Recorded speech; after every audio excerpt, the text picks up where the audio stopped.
now I switch over a little bit to more of a performance mindset with getting back into training and having a race on the calendar with goals, during that race. And so, I'd love to be able to go under 4:30 for the half Ironman. Looking at it, that's a world championship qualifying time, in my age group. But the caveat for me is to do that with a maximum of 10 hours a week, right? So, 4:30, max 10 hours a week, just because the demands of my life with, family, 3 kids, the businesses, that we have and other commitments. Hence, here we are. I know you two are the best in the biz, and especially when I'm operating on a very, very limited amount of time for my training, I thought who better to talk to than you two about the best way to attack that and achieve the goal. Welcome to the Run Form Podcast. I'm Bobby McGee, running mechanics expert. And I'm Matt Pendola, your run-specific strength coach. Matt and I have been working together for almost a decade on some of the top athletes in the world, and we've decided to share that process with you guys. Yeah, I'm really excited today, guys. We're talking with Matt Balzer. He's the owner of Reno Running Company, shoe store here in Reno. Matt and I go way back, and I would say that Matt, he's one of those guys. Before the podcast started, I thought to myself, we better start this actual podcast because we can have a whole pre-podcast very easily with the amount of information that Matt can give. But guys, why are you listening to Matt Balzer today? I'll let him talk about himself, his history a little bit, and how we feel like he can give you some good information today. Matt, how are you, buddy? I'm doing great. Thank you for having me. It's a pleasure to be on the podcast with you two legends. Legends. Well, thank you. To me, you are a legend. You're maybe a little bit more of a Reno legend, but certainly in this area, you say Matt Balzer and people right away know exactly who you are. And what I love most about that, Matt, it's the person that you are. It's always about the service you've given to other runners, finding their passion, helping them find the right shoe, etc. So, again, I'm taking over because I'm excited, but I'll let you talk about your history a little bit, what brought you to having running stores, what was your journey like, Matt? Where did you start off from, and where are you at today? Sure. So thank you for having me and that wonderful introduction. I guess, my journey for running started at a very young age with active parents and a father that ran, was just kind of active in sports my whole life. Found track and field actually in college, ran, I'll say poorly for the Colorado School of Mines. I was probably in the wrong events. I was 200, 400 meter runner at the time. But just absolutely fell in love with, the culture, the teammates, camaraderie. Truly, that team was the best part of my college experience. Having done that and then looking for a kind of another outlet to continue my athletic competition endeavors, I found triathlon. And that, really became like the passion athletically for me after college.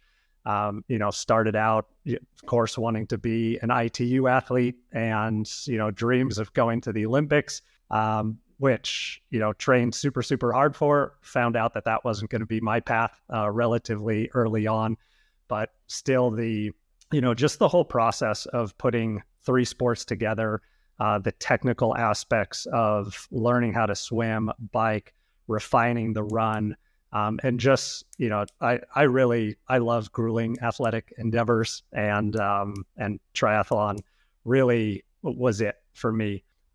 So, did that for quite a few years, all the way up to 2017.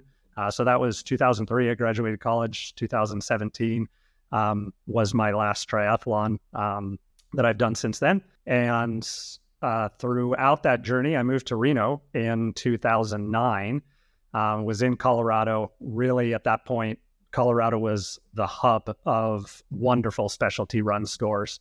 The communities that they built, the passion that they had for helping people. And I moved to Reno and just thought, man, we could do this here. At the time, Reno was coming off a pretty rough period with the housing collapse in 2008. But we saw the potential. Absolutely breathtakingly beautiful landscape here, a very, very rich running history. And we, with a team of great people, we put together Reno Running Company, opened up our first specialty run store in 2011. And since then, we've grown to 3 stores.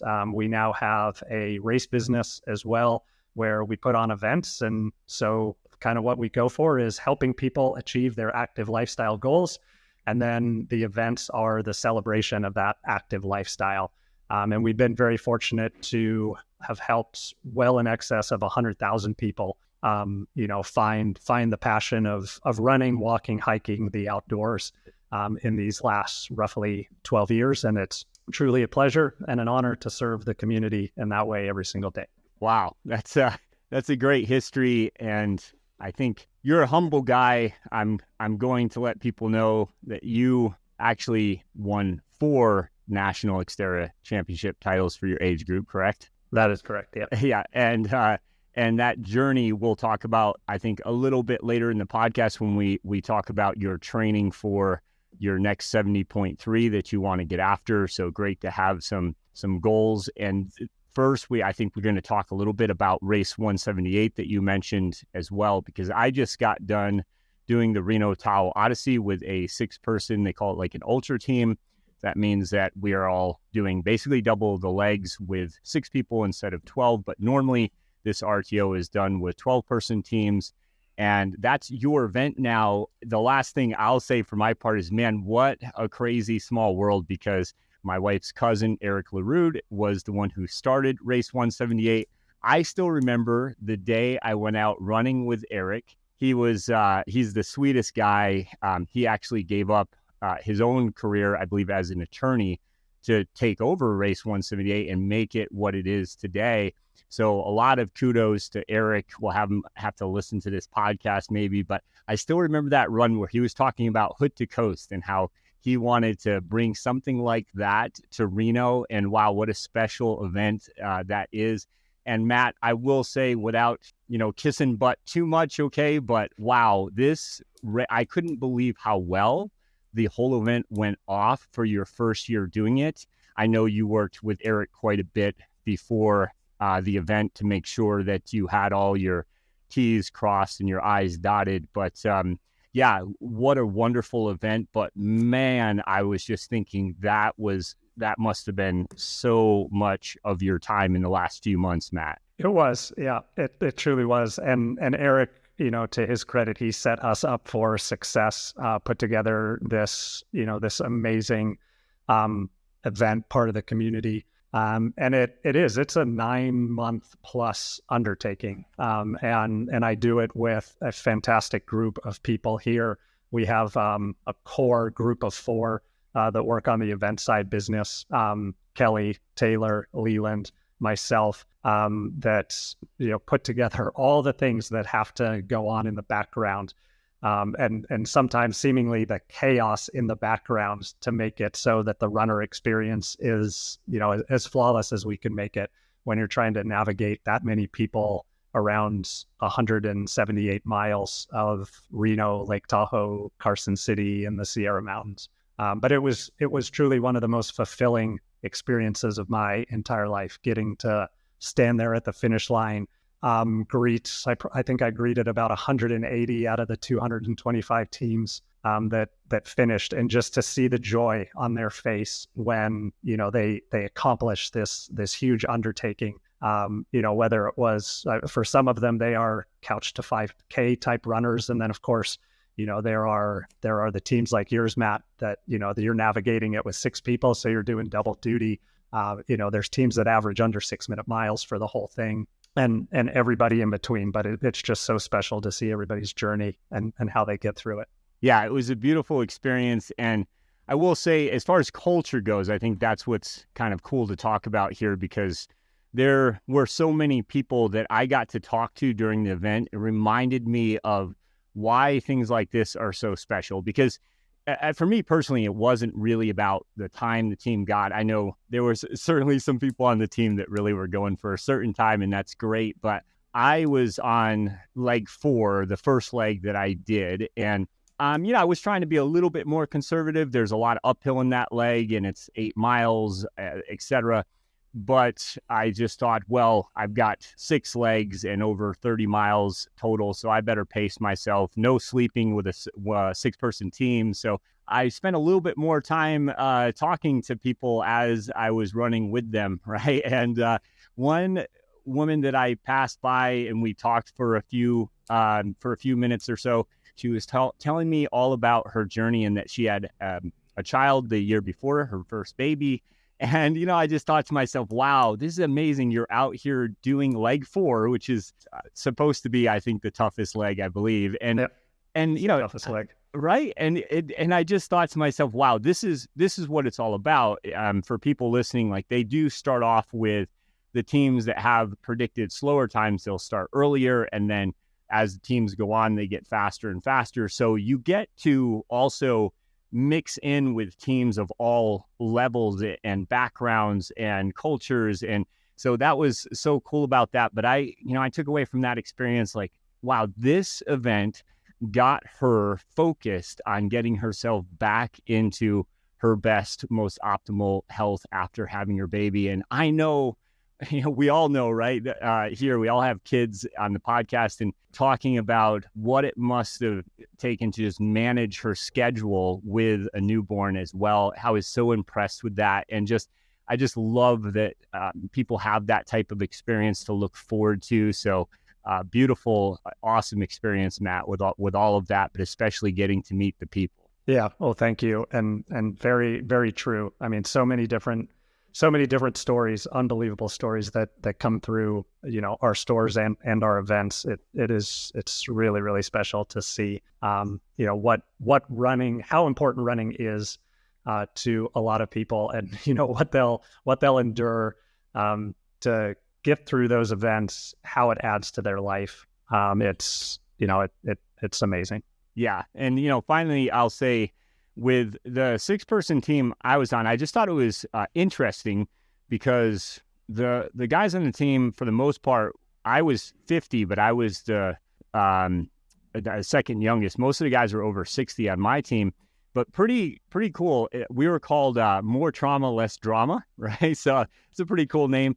And what I really thought was cool is there was no drama. I mean, I really felt like, especially maybe because it's an ultra team like that, people going into that, they're a little bit more focused on preparation for a race like this as well.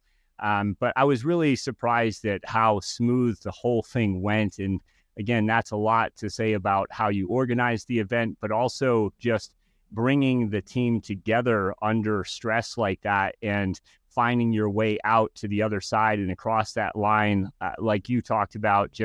You're just so elated to see the finish line, and it's because that journey was so important to you to get to that line. And I think there's so many variables there that are so fun to think about. But yeah, thanks for putting on a great event. And I think moving forward to your running store, I just wanted to talk a little bit about just yesterday, Bobby and I were taking on a new runner who's going to try to run the Chicago Marathon in a pretty quick time. Under 2:45 is his main goal. And his name is Ryan Peel. You know Ryan, Matt, as well, I believe. But Bobby was talking to Ryan about his shoes and what he's wearing now versus what he'll need for the Chicago Marathon. And I thought, well, good thing he's got Matt to go to here in town.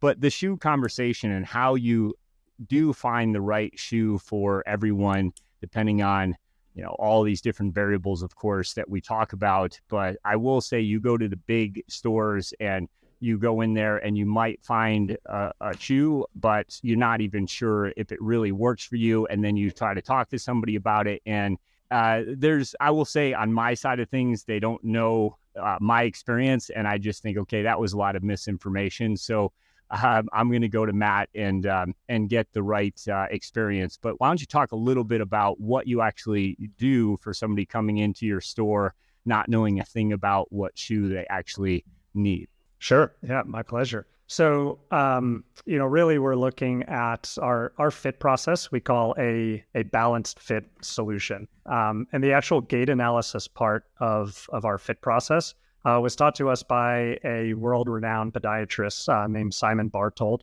He has worked for many of the big running shoe brands in footwear development. Has done seemingly endless studies on foot mechanics, injury prevention, and so it was amazing that we got to have him early on come to our stores and kind of help us define what gait analysis looked like for us. But most importantly, it starts with a conversation with the individual. So they walk in and we do a quick interview with them.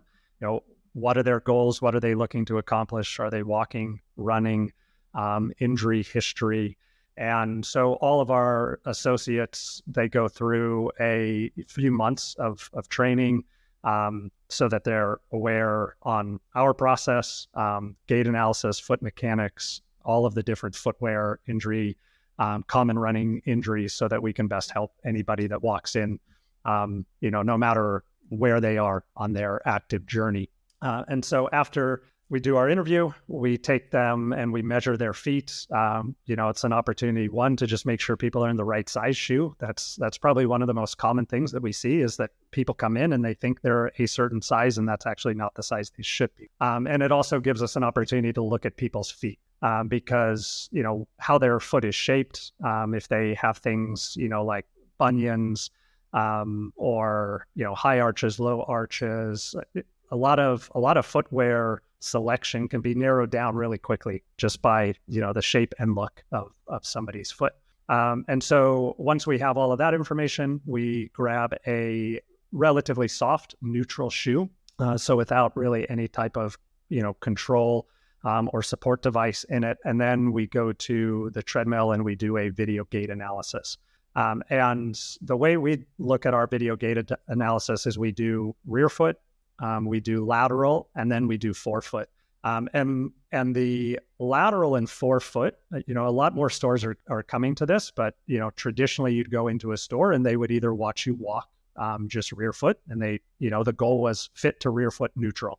So, looking at that Achilles tendon up the calf, making sure that it was straight. And, I think it's pretty well documented now that that's not the be all end all of shoe fitting and support. And so as we worked through things with Simon, looking at a lateral aspect where you can see where the person's feet are landing in space in relation, to their hips. What's the shin angle when the foot comes into contact with the ground? Are there differences, left to right, where, their feet are landing, how they're landing, if they're heel striking, midfoot, or forefoot striking. And then really most importantly, where we spend most of our time is looking at the forefoot. So now we're looking straight on and we're doing slow motion video capture because really what we have found is there's not a whole lot of difference that is made in rear foot, right? With say pronation, right? Or over pronation. And Simon would argue that there's no such thing as overpronation because we don't really know what is too much when we're looking from the rear foot, right? People have flexible ankles, they can pronate, they can supinate. Really what we focus on is as they start loading from the midfoot to toe off, are they balanced? And that's why we call it the balance fit solution, is that are they balanced in the shoe that they're going to be wearing as they go through toe off? Meaning, do they continue to roll through kind of all the way past the big toe? Do they flare out laterally? Does it seem like their foot is sliding off the platform? And so by doing that in a neutral shoe that's really going to allow their foot to do, just about anything that it wants, that narrows our selection down to, say 4 or 5 shoes in the store, right? Out of maybe 150, different models. So we've gone for, here's what I'm trying to accomplish. Here's my injury history. Here's what I look like when I'm running. And all those things come down to, here are 4 to 5 shoes that we think are really going to achieve balance in your foot, especially at toe off. And then it comes down to, comfort and experience. So, Is this shoe comfortable? Does it fit? Is it wide enough in the areas that it needs to be wide? Is there enough, space for the toes to splay? Is it securing the heel? Just general comfort filter, right? Is the comfort filter high? I put this shoe on and it disappears on my feet. It's the most comfortable shoe I've ever worn. That is very important. And then the experience of it. What do you want the shoe, to feel like? If you're going for some level of performance, do you want that bounce and that pop, that explosiveness? Or is it just, I don't want running to hurt. My knees hurt when I run, so I want that pillowy softness. Or I want a shoe with a really nice rocker profile that just kind of like bike wheels rolls me through my gait cycle, and it's less impact on my joints. And so as a customer is going through that and they're trying these shoes on and they're describing what they're feeling, we're always looking at their feet to achieve balance as well, to make sure that we didn't get something wrong when we brought that 4 or 5 shoe selection out, because the shoes are so different. People's feet are so different. And Matt, what you alluded to of just going into a store and picking something off the wall, based off of color, or, my friend says this is the best running shoe that he or she has ever had. Now we're looking at, well, what is the best shoe for you based off of all these factors? And then ensuring as we look for, as they're making their final selection, that we're getting balance, and specifically at midfoot to toe off, as they're just running or walking or around the store, or we put them back on the treadmill again, more so than we focus on just, what does the rear foot look like? So yeah, that's the process that we go through. And it varies a little bit depending on walking, running, trail running, road running, hiking. But that's the nuts and bolts. Fantastic. I know Bobby's going to have a comment or two on shoes, so I'll let him talk. But I had one comment I was thinking about as you were bringing some things up. I, for example, had somebody that was running in a group with me, and I was talking about how much I loved my super shoes that I was wearing that day. And we were doing some good intensity work, and Ben Canute actually gave them to me because I happen to have the same size foot as him. And I do kind of get away with being able to wear different types of shoes, but in particular with the super shoe, I think that's a careful conversation on who really is right for a shoe like that, and if you've done the preparation for that super shoe. So a lot to unpack there. I think Bobby also would want to speak on that, but I was just, he went out and got a pair and then told me, yeah, that's really disrupted my run. And I told him, yeah, that's why you've got to go and actually get a fitting and understand the shoe that's going to work for you. It's not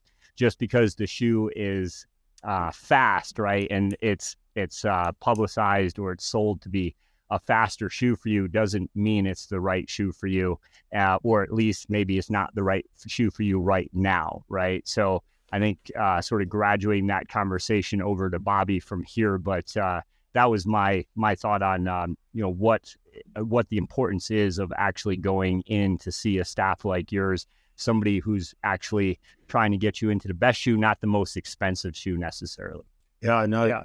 I've already learned so much, Matt. I really appreciate you bringing up Simon and his approach. And the word balance goes way beyond actually balance, right? It's all about balanced lifestyle and balanced everything else. And I think that approach to footwear is so important for people to understand, because I think most people that are heavily into running tend to be, our job in every aspect of what we do in endurance, all three of us, tends to be education, right? So my first question would be, in terms of a fit, how do you advise your staff, and what would you do if you were specifically fitting somebody for a shoe, in terms of their preconceived ideas? Do you use an old pair of shoes? Do you look at, what they really like coming in the door, stuff like that? So we do try, that's a great question.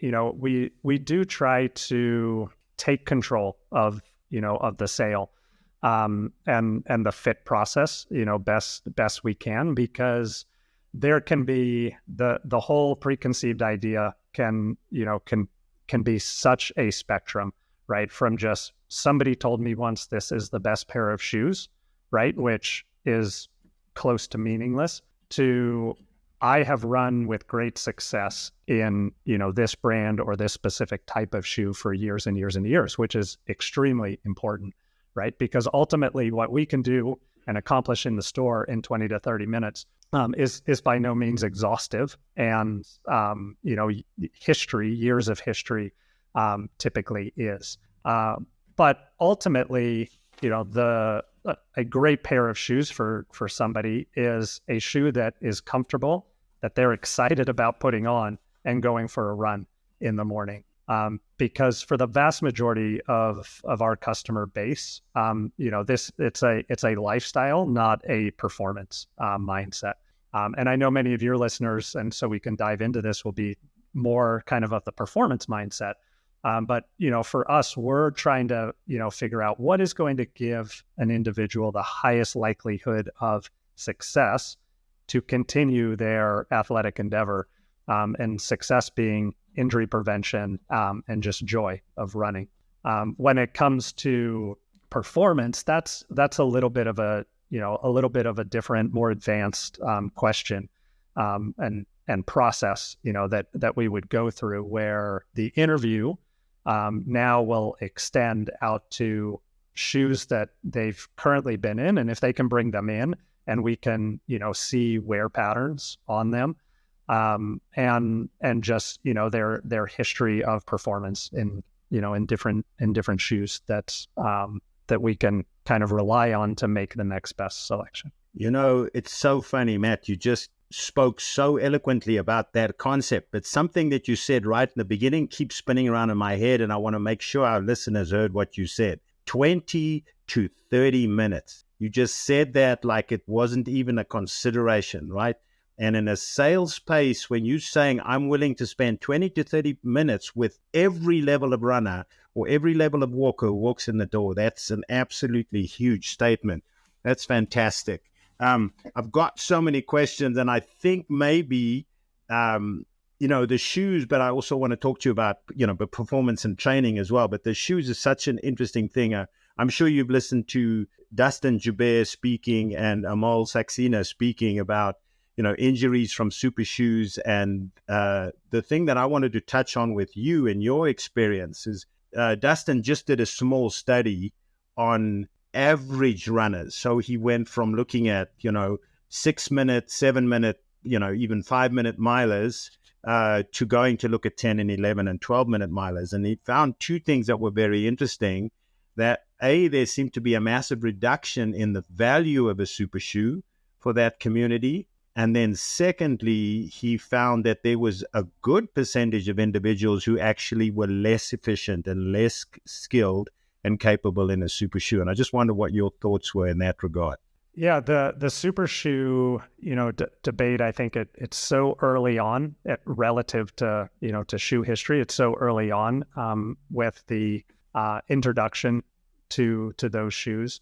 And I could certainly see that, right? And if I take it back to what we look at is in terms of balance, and I think the footwear development in super shoes is expanding to a much wider audience. But if you look at some of those original shoes, they were so perfectly sculpted to one very specific, type of runner, even a specific type of foot. And I personally could not wear the super shoes without feeling like I was going to get injured when they first came out. So it wasn't a fit for me. So, doing a disservice, as you mentioned, Bobby, to some runners, in a super shoe, I could certainly see that anything even from like 10K on up, if you don't have a good foundation that your foot is riding on, and balance all the way through the gait cycle,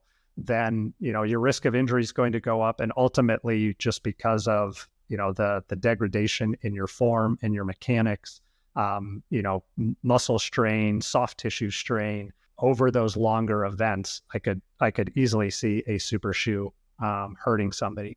Now, the good part of that is, we've seen a lot of the shoes be just, so much, built so much better for so many different types of feet that you can truly find and support is an interesting term, right? Because it can mean so many different things in footwear, but a shoe that will support your foot, complement your mechanics.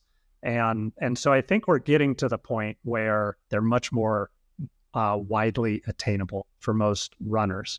Now, and this is where I would certainly rely on your expertise and the expertise of others in terms of what a shoe with that much rebound return, a carbon fiber, shank that spans the entire shoe and is interfacing with the foot, what that does for somebody who may not be ready for it, maybe isn't strong in the right areas. I could learn a lot from you all in terms of what that means to the runner. I would say the one good thing is that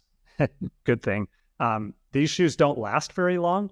And so most of the time, at least what we see in our environment is that customers are buying them as a complement to, their running shoe quiver. And it's not there all day, every day. And I certainly do not believe that it should be there all day, every day.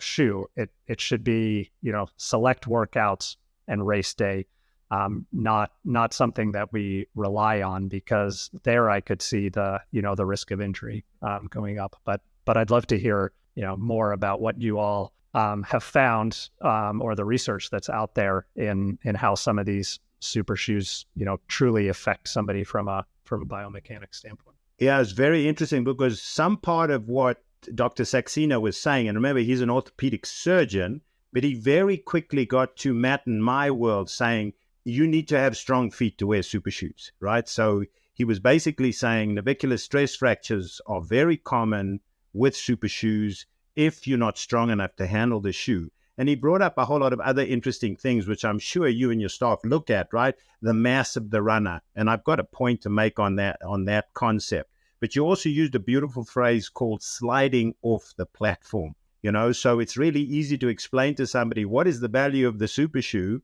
This is the value of the super shoe, but your gait does not allow you to stay on top of that super shoe, because they're very narrow, they're very squishy, and a lot of gaits are not actually able to utilize the super shoe in that effect.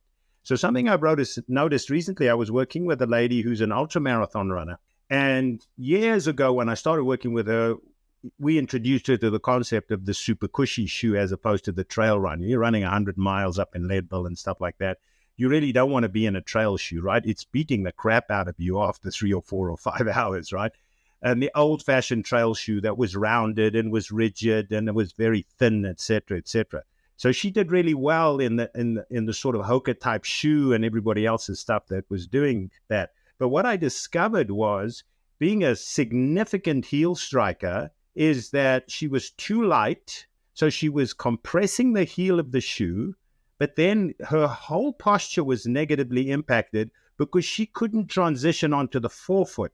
The shoe didn't have enough of a ramp and she couldn't compress the forefoot. So she was putting her heel down, and then she was running up against a wedge and it was blocking her. And subsequently, I've seen quite a lot of this, that people wear a shoe that is suitable for them with this two-dimensional analysis that you were talking about, right? And then now go look at the forefoot. Now, if you look at the side aspect, you'll see, oh my goodness, the whole spine, the whole chest, everything is responding to the fact that they can't get onto the forefoot. They're staying on the heel. So it was something that I wanted to bring up, right? And then the same thing is when you're fitting somebody for a shoe and you notice that their gait, well-established gait, is working with a certain shoe, but in the back of your head, you know that the durability of that shoe, the durometry of the foam is going to actually create a situation very quickly down the line where that shoe's no longer going to be suitable after 2 or 3 weeks, right? So say a little bit about, how your mind's working when you fit a shoe, like with those considerations. Sure. Yeah. So that last point is very important. Excuse me. The nice thing about how brands have started to build and define support in their shoes is more on the geometry, the shape, sitting down in a cradle, the rocker, everything about the shoe, versus, and this still does exist to some extent, but versus dual density foam, right? Because Bobby, your last point, when you had a really dense foam wedge to help, control pronation, well, then the whole rest of the shoe just broke down really quickly, right? And the shoe basically became the opposite of what we consider supportive in precisely no time. In no time at all. And of course, and when we look at things from a balance standpoint, if the foot is already sliding off, the platform, that is just going to happen exponentially quicker. And so when we look at those things and we're fitting people, part of that is education, is to say that, this might be the most comfortable shoe, the experience. We're seeing good support, but if you have an exceptionally light shoe, chances are it's going to break down faster than a shoe that has a little bit denser foam. So I think if the customer knows that, then they can go into it with the power that, okay, I need to treat this shoe with respect and know that it might be good for me for this period of time, and then I might be in soon for another pair. And I think ultimately what we try to do is, we try to build a community around the store where we're seeing, certainly not every customer, but as many of the customers as we can, and we can interact with them and have conversations with them, see them in the footwear as they're out using it, so that we can hopefully advise them on, hey, maybe next time we should try something different, or it's just time for a new pair of shoes. Yeah, exactly. Yeah, and I think that's why I speak so strongly about education, right? Because people have these numbers in their head, like 100 miles a week, and then shoes should last 300 miles. If you can, one person at a time, educate them with your gait, your mass, your mileage, and so on. No, it's not gonna last that long. You might need to look at something different. So completely different subject. I do find, and I'm not speaking from a scientific standpoint, but one advantage of the super shoe technology in terms of making the foam of the shoe more important than the carbon, right? Because I think more and more we're starting to realize that the carbon is controlling the foam. It's keeping the foam's integrity high so that you're getting these linear rebounds off them. But it would seem that Adidas, with the Boost material, figured out a way how to make the cells bigger, and then to individually vulcanize the cells and seal them, and then put them into a midsole. So I have a pair of shoes, not a super shoe, but it has the super shoe foam. And what I find is that the moving away from the open cell concept, and I used to have a pair of polyurethane shoes, and we know those are heavy, and there's lots of disadvantages to polyurethane, but they had that tremendous rebound, right? And so the companies that are producing these super shoes foam, but they're putting a nylon plate in it, or they're putting no plate in it at all, that must be starting to open avenues in terms of midsole durability. That's pretty exciting in the market. Yeah, very true.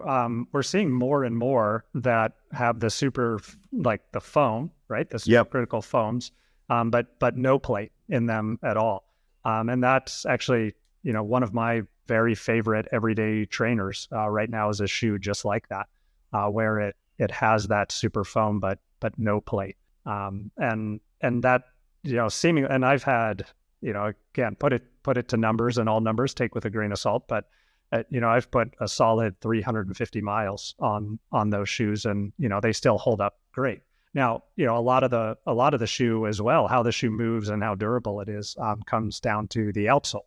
So the outsole of the shoe can make a huge difference there.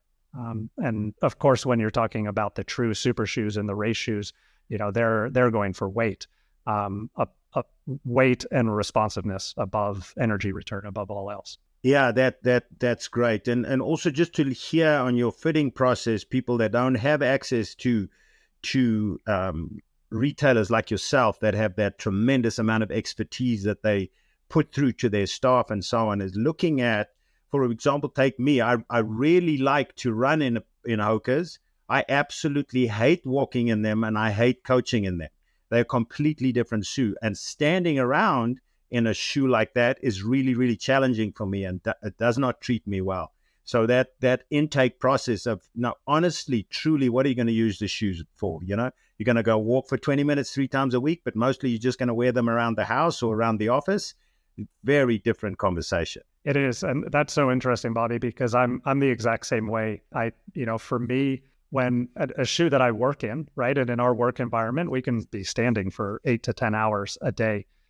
Really soft shoes that might be nice to run in.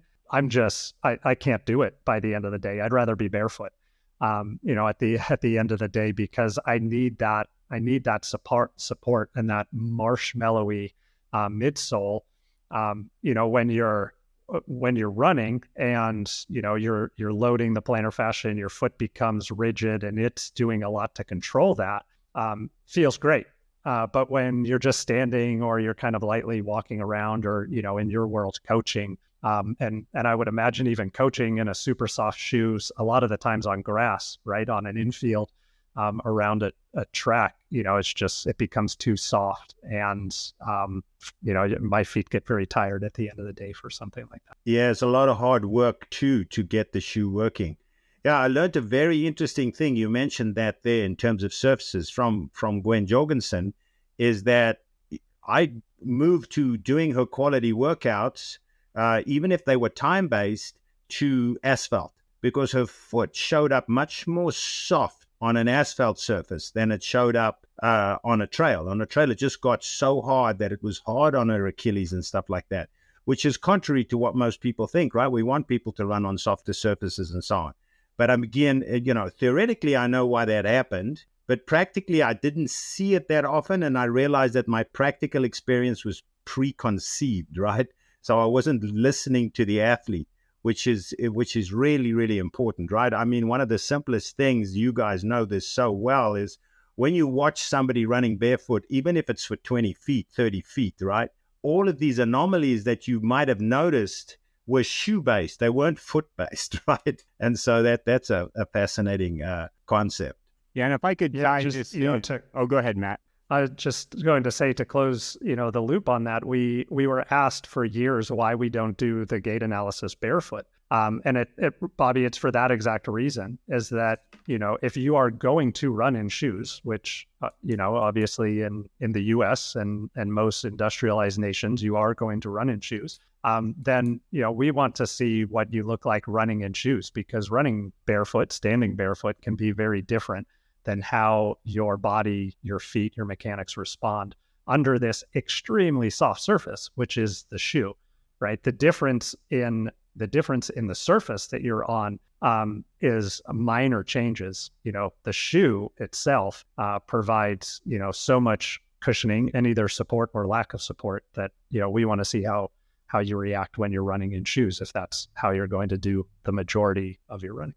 Matt, can you hold your question for 1 minute? I just want to follow up on that, right?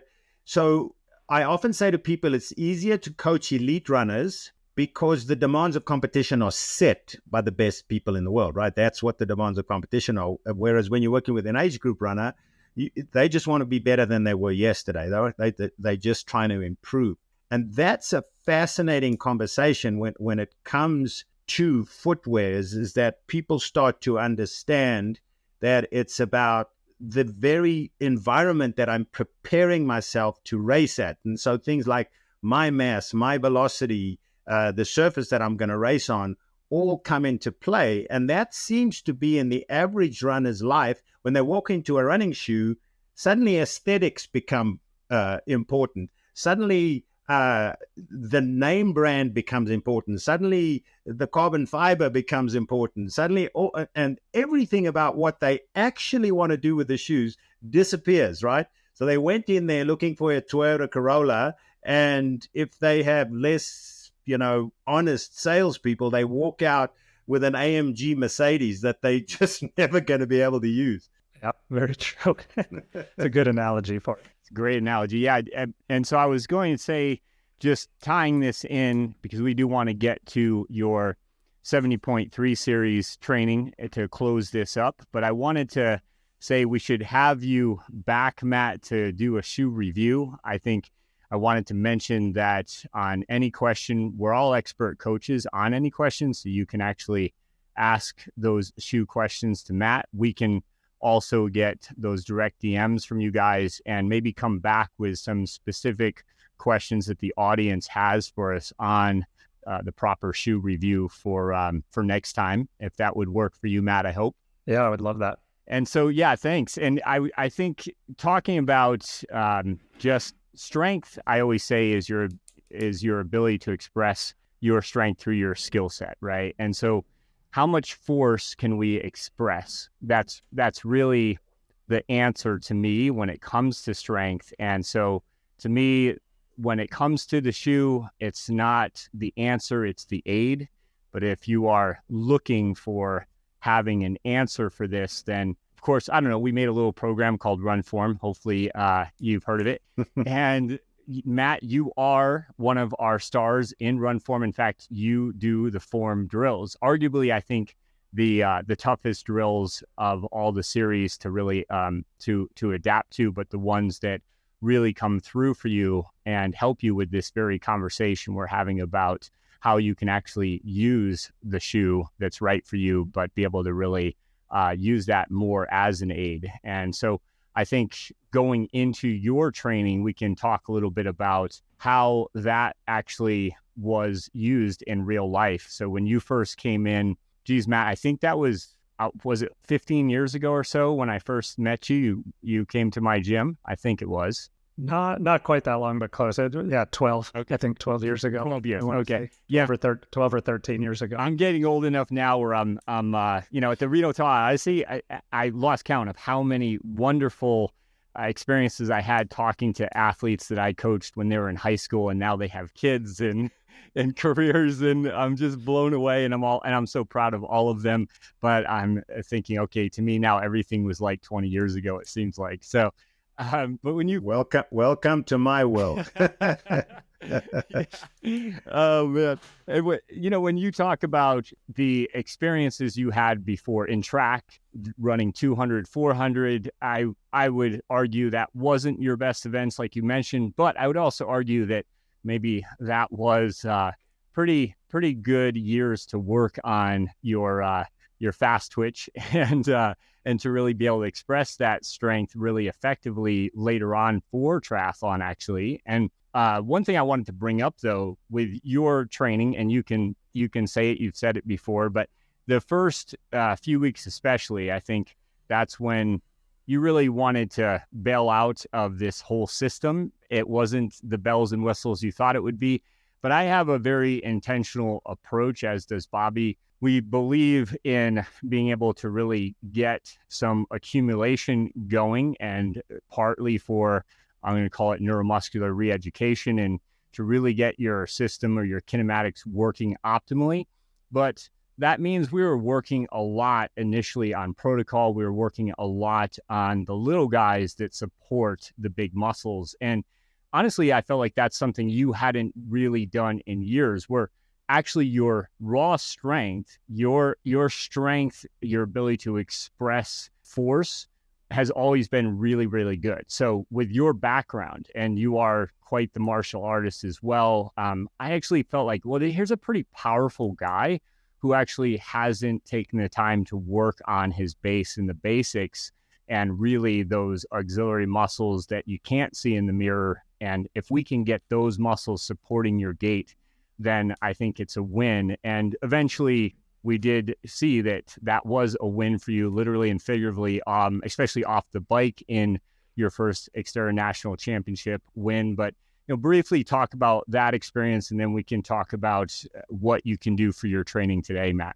Sure. Well, I'll gladly talk about it because it is literally my favorite story of my athletic journey. When I first came to who I know now as the great Matt Pendola, and I don't even know how I was referred to you or how we got connected, but basically I went in there thinking like with big goals, and I'd say kind of like a broken athlete from the standpoint that I would just keep getting injured, right? So I would go through at least 1 to 2 relatively significant setbacks every year with injuries, right? Where I would just have to be off training, either swim, bike, or run. More often run, that I would have to take time off from, and it was just a burden to training. But somebody had referred me to you, and I came there, and I was thinking, well, this guy's just going to get me to work out harder, right? Like, I'm just going to work out hard and I'm going to be better than I ever was. And then we started doing these drills, and it was probably 2 or 3 days in, I went home and talked to my wife, and I'm like,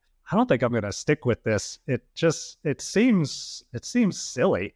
And she, to her great credit, said, just stick with it. What do you have to lose? Just do it.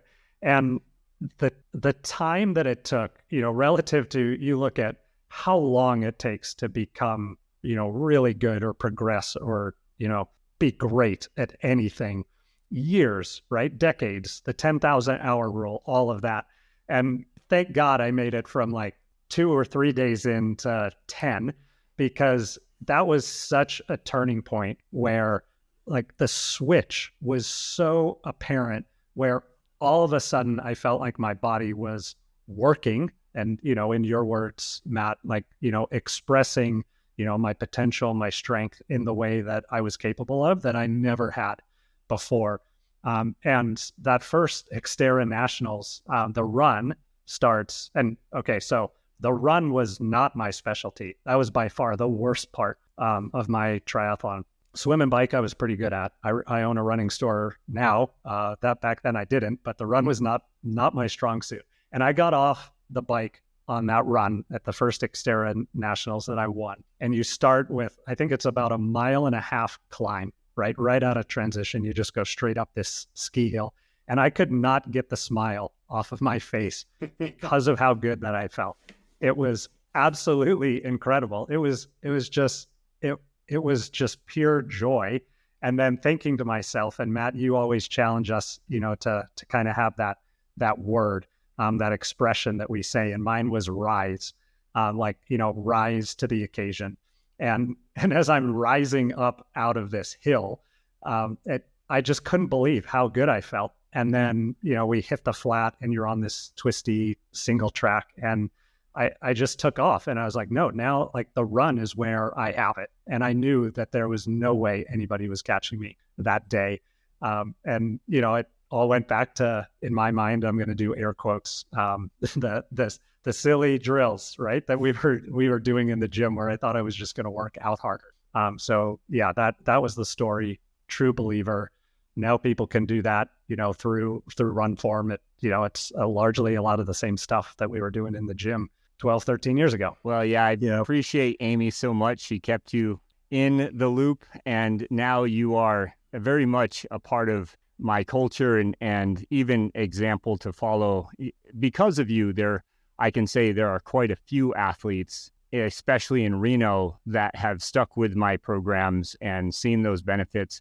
It is the hard sell to get somebody to really be patient with the process. And what you want me to start with movement improvement. I mean, that's why we actually give it free on our site, because we're saying like, look, this is so important to us. We're giving it free to you guys. And the people that I talk to, and I do a lot of customer service, especially right now. I'm proud to say we have over 1,300 people right now using our movement improvement. So really excited about that and the feedback I'm getting. But really, it comes down to that consistency at first. And I'm trying to develop sort of, again, part of that culture, part of a ritual for you to gain not only coordination and control, but to me, more ultimately, confidence in I can do these movements. I'm improving. I can even optimizing movements for our plan.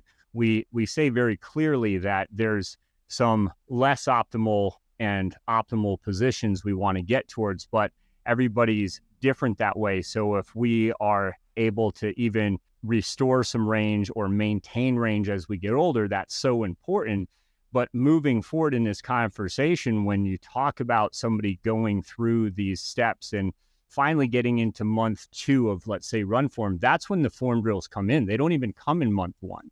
And so a lot of the conversations I have with people is, you got to be patient. And I don't know how many times I've brought up your story to people, just especially if I think that it's useful because they know you, or they know of you, or they can at least relate to your example. And there is a reason why we decided to put the form drills in the second month.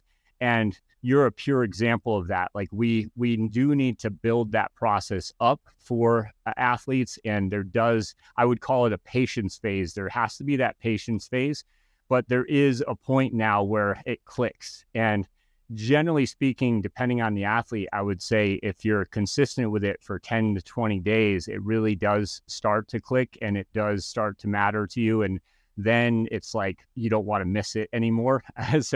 And then from there, we can really have fun with developing more strength, your ability to really, express that force more and more effectively. So going forward now, though, I would say for your training for 70.3, you have a goal for doing, I believe in November, a 70.3, and talk to us a little bit about what that goal is. And we'll let Bobby and myself a little bit give some answers to that, and we'll wrap up with this. But I think that'd be a fun thing to finish with, Matt. Yeah, awesome. 70.3 Indian Wells, Palm Desert. I believe it's the 1st or 2nd of December. So, somewhere right around there.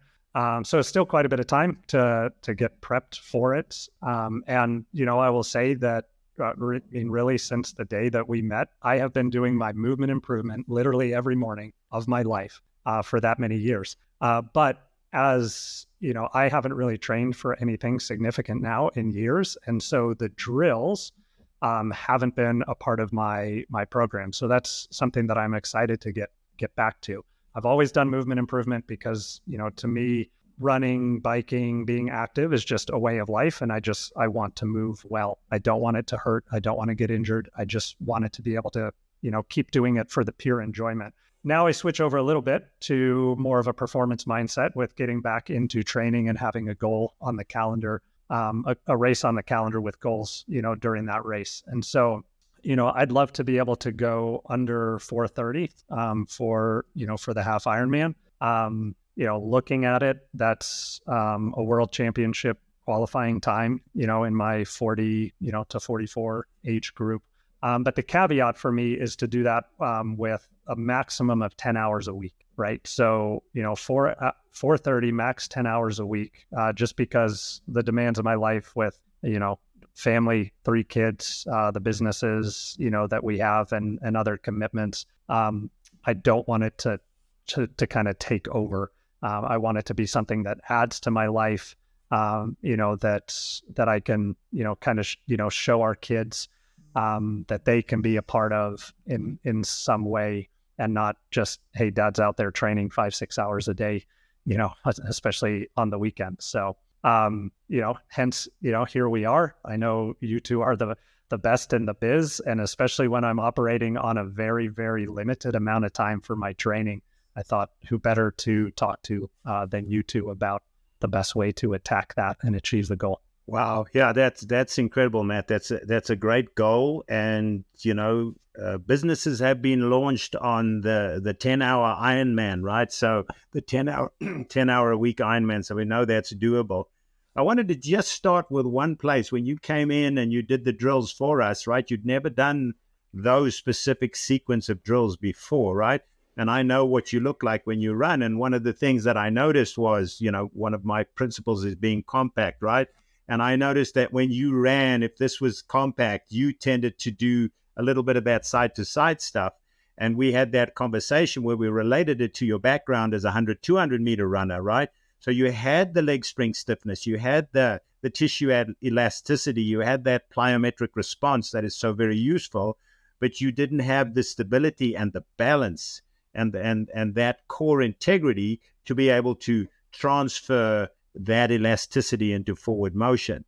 And so with your background now of going through all of those things, coming into the world of 70.3, all right, and then going for 10 hours, you start realizing, okay, I'm going to get all of the endurance that I need from the bike and from the swim, right? And I just have to be able to hold the integrity of my form together to run as fast as I'm capable of running off my engine, right?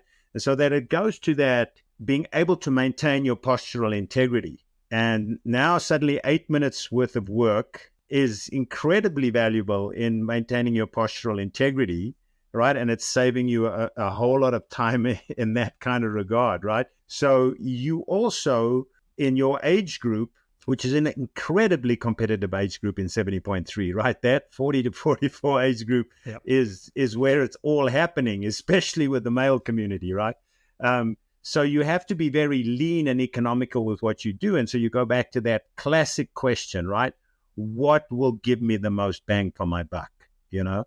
And so that represents that really exciting thing is what is the posture when I am running at the pace that I want to run off the bike with, right? Bearing in mind that the golden rule of long course racing for the age group athlete is, when in doubt, ride your damn bike, because it's such a bike predicated, event. But just saying, okay, how do I look fresh when I'm running that pace? All right. And then how am I functioning when I'm running off the bike? Now I'm 3.5 hours in, right, of working. How do I look for the next hour? And then basing the entire approach of your training with that 10 hours a week that you have available on being structurally having high integrity when you're running with very little left in the tank, so that you're getting that maximal bang for your buck, So I can see Matt's brain going, okay, so Bobby's challenging me here. He's saying, okay, what the hell do I do with Matt? And when do I give him this kind of work relative to when he last rode his bike and when he last, did a swim?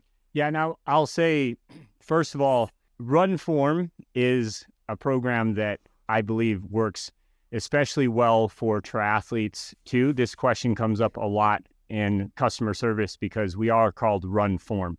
But when Bobby talks about the kinematics and your ability to be able to hold your posture, let it flow out of you, especially off the bike into the run at the end, all of these drills, Matt, are still going to be very useful, because going especially off the bike and in aerodynamic positions, the more and more you're doing that, I would say especially, then that becomes a little bit of the undoing for the run. So all of the drills that we have in Run Form are specific to be able to get that optimal outcome for a triathlete as well. So that being said, beyond the Run Form drills, and I do have some specific drills knowing you that I feel like you could focus on, but also I told you before the podcast, come by my house. I'm going to show you a few things. This is where I get to cheat a little bit because I know that you are a little bit more advanced. So with the limited amount of time you have, let's just take your biking, for example, because that is a big one for 70.3. Right now, I believe you're around 280 watts for an hour of power, somewhere around there, right? And you want to be able to get back to where you were at about 318 watts, right? So with you, I'm going to put you on a sled drill, and I'm going to load that weight about 2.5-3 times your body weight, okay? And that's where we get to play around with somebody like you who is a little bit more advanced experience as a lifter as well, because in 3 yards, getting about 3 to 5 reps of your pulls and your pushes with the sled, we're going to be able to go 2.5-3 times your body weight, and we want to do multiple sets of that. So we can break it down to 3 yards pulling and then 3 yards pushing. That's going to be about between that 3 to 5 rep range to do that for the sled for a set. And I would actually build you into about 10 sets of those, but there's not nearly as much intermuscular damage, or there's, in other words, your ability to be able to really sustain that in a short amount of time and repeat that. That's a cool cheat sheet for somebody like you. So that's where I would go to. Gives you a lot of bang for your buck. It's mainly concentric. It's not a lot of breakdown, so it fits into your training really, really well. And, that's just an example, though, of once you do get to the more experienced level, then I like to give those 3 to 5 rep ranges for a guy like you with as much weight as you can handle, knowing that you have been keeping up with your protocol and that you're following the run form system to make sure that those little guys are taken care of as well. So, that's my first thought on that. And I think you would really enjoy that type of training as well. But it's, it's short and sweet, quick and dirty, and it gets the job done in less time. Yeah, I love that work because I've seen it work for me personally. So Matt, to it. Yeah, I'll go one more thing to know that in the world of cycling, aerodynamics trumps power every single time, right? But that changes in triathlon. In the world of cycling in triathlon, comfort even trumps aerodynamics. So you're trying to get to that sweet spot, right? That you're trying to get as aerodynamic as possible, right? Because your power utilization is so exponential, right? To go 1 mile an hour faster in terms of power can require a whole lot more power that comes outside of that 300 plus range, which now starts to negatively impact your run, right? But also what negatively impacts your run way more is your position on the bike if it messes with your ability to get back to your running kinematics. So I remember a conversation with Craig Walton where he explained to me in the past that he said if he does this and this and this kind of running workout, discussing it with his coach at the time, then he could probably go 45 seconds faster in Olympic distance triathlon in the 10K. And all his coach said was, yep, but that'll cost you 3 minutes on the bike.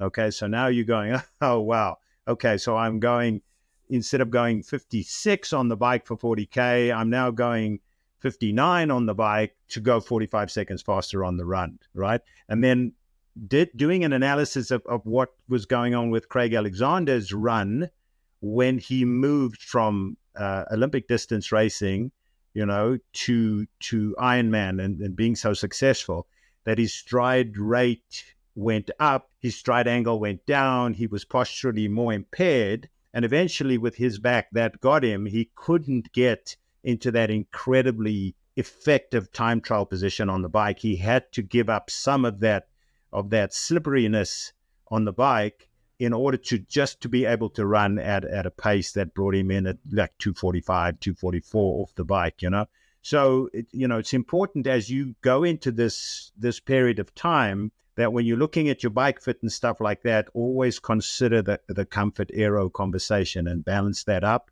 And that comfort is all based on what does it allow you to run at. Yeah, and I'd finish, Matt, with my experience with Ben Canute in 70.3 versus the XTERRA work you used to do. There's some variables there, but I found that 3 sessions, 20 minutes apiece a week is pretty optimal to do in the first half of your training. And then we even dropped that to 2 sessions, 20 minutes, just keeping up with your protocol. So, just looking at those variables of making sure that those sessions are really compact, they're getting a lot done, but they just don't take a lot of time. So it fits into the 10 hours that you have. But also, again, something I really learned a lot more working with somebody like Ben, going 70.3 and then potentially full Ironman and distances in between, like that 100K. We're looking at less is more, but we do want to keep that frequency up. So 20-minute sessions every 48 to 72 hours have been a game changer, I think, for Ben. And so I would follow a similar plan with you on the strength side of things. Other than that, yeah, body's hands. Yes. No, I'm going completely, strong before long, always. So when Matt and I are working with somebody, I say that, and it's very hard for the coaches to accept, right? We say that Matt is the number one guy at the start of the training. After that, Matt will take a back seat and he will go, okay, what do you guys have left for me, right? In terms of maintenance and stuff like that. But starting off with saying, well, let me just do a base period. No, you can't do a base period. You've got to be strong before the base starts. Otherwise, we're not going to get to functional and pre-race stuff. Yeah. Yeah, that makes so much sense. And I think it's commonly done the opposite, right? Exactly. Yeah, you gotta be strong before you can go on. Yeah, we can't be reactive. Precisely. Right? And I think, Matt, we're definitely going to have you back on because there's so much. We've gone over, Matt. How long podcast? Well, we go an hour max probably, and we've gone over that for sure. But I think people are going to really love this information. So want to finish up, allow you, Matt, to talk a little bit about where people can find you, your running store, your Race 178 programs, all of that. I will say that I am starting to do some blogs for your newsletters, and I was going to write a newsletter about my RTO experience for your next newsletter. So I'm excited about that. You have a lot of people who are following you these days. So let people know how they can find you, and we'll look forward to having you back on next time, brother. Well, great. Thanks, guys. Yes. So renorunningcompany.com. That's, the website has the locations for our 3 stores here in the Reno metro area. So if you're local or semi-local, we'd love to have you drop in. If not, we've got a full online store for shopping of all sorts of running, footwear, other needs. We have a chat function on there, so you can, jump on the chat, talk to an expert, ask questions. We try and get to those right away. And then, as Matt mentioned, our blog, we have a big focus on that this year, where we're just trying to put content out there that's useful, to anyone to help aid in their journey, whether that's strength related things, motivational related things, injury prevention, running through pregnancy, all sorts of different topics where, we want to highlight a lot of different journeys and show people that, if somebody else has done it before, they can accomplish it too. And then, for me personally, LinkedIn is probably, I spend a little more time than some of the other traditional social media stuff. So if they're there, they can, ask me a question, as well as I'm a new coach, thanks to Matt Pendola, or a new expert, I should say, on any question. So I'll start answering questions there as well. Wonderful. Yeah. Thank you so much, Matt. Wonderful to have you. And it's always a pleasure. We speak too seldom, my friend. Take care. Yes. Thanks, Matt. It's been my pleasure. Absolute honor joining you too, and adding to this wonderful podcast. So thank you. We'll look forward to having you back on in a couple months. You can do a shoe review, and we can talk about how your training's coming along. I'm sure people would be interested in hearing how that actually works in the transition between now and your race. So thanks again, Matt. This was wonderful, and we'll talk soon, brother. Cheers. As always, thanks for listening to the Run Form podcast. And as a reminder, we offer a totally free movement improvement assessment on our Pendola Project website. Here, you can get your own personalized protocol that will help your running today. So give that a try. Also, Bobby and I are experts on Any Question app, where you can ask us, any question. So reach out to us directly there. Finally, if you learned anything new today, don't forget to share it with your compadres and leave us a quick review. That really helps us a lot. All the links you need are in the show notes below. Till next time, have a great run. Well, that was awesome. Yeah.